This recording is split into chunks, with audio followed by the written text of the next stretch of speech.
Follow-up segment tonight, dirty tricks by the Democrats. This man, you'll see in a moment, Robert Kramer, been a political organizer for more than 40 years and currently works at Democracy Partners, a far-left political consulting firm.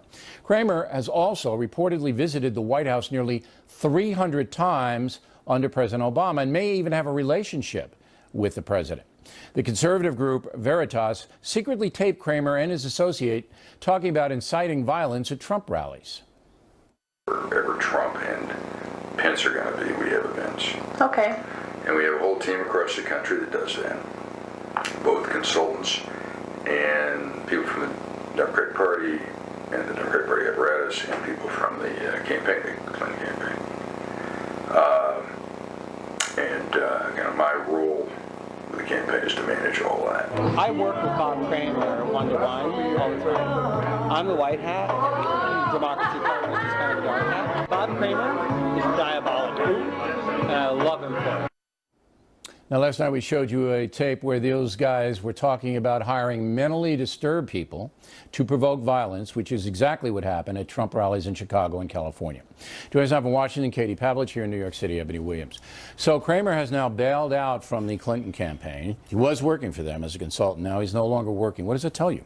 Well, it tells me that he's despicable. He should have been fired, and it's horrible. I won't spend 1 second, Bill, defending the actions of this horrible guy. Do you believe, though, there are a lot of people, including people working for Fox News, who say, well, we don't know, and it could be, and it was edited. I mean, it's 40 hours a day was edited.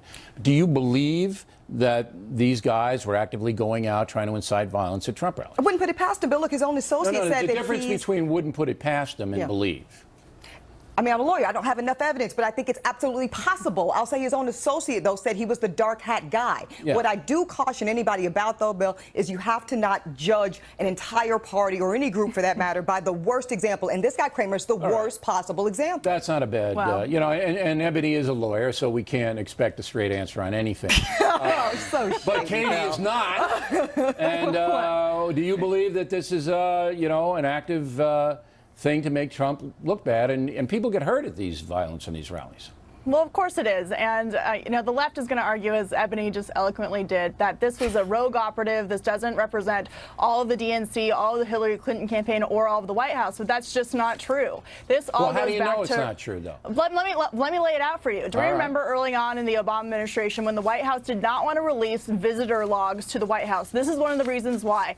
All of this goes back to Chicago. President Obama, community organizer-in-chief from Chicago. This Kramer guy is married to a congresswoman from Chicago. Oh, and by the way, who is the ultimate infamous instigator of violence, who was a community organizer and Barack Obama's mentor, Bill Ayers, also from Chicago. They're all swimming in the same pool. This guy was at the White House because he was meeting with Obama. They were talking about these issues, I am sure, and that is what we're talking about here. This is not some rogue operative. He worked for the DNC and campaigns for 40 years. It's in the system. Katie mentioned the White House, so here is the White House's statement today. Roll the tape.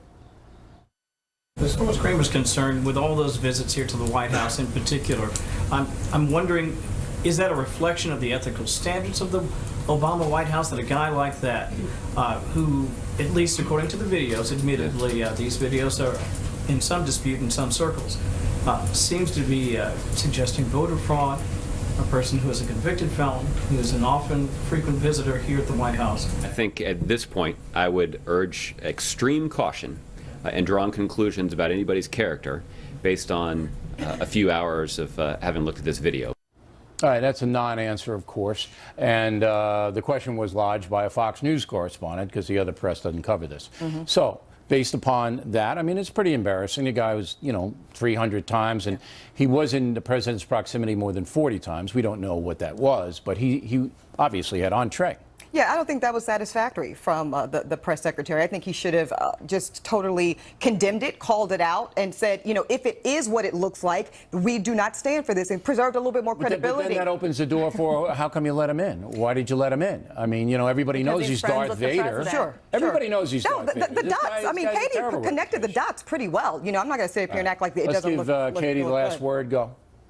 Well, I think we also have to talk about the media narrative on this, because the media was, coking up this narrative of the Trump rallies are violent. The people there are inciting violence, when it was Democratic operatives who were inciting violence directly connected to the DNC, the Clinton campaign, and Barack Obama's Oval Office. But we know all Democrats certainly don't think that sending mentally ill people to that is horrible. With all due respect, that's not the point. This was a big guy, not some little guy.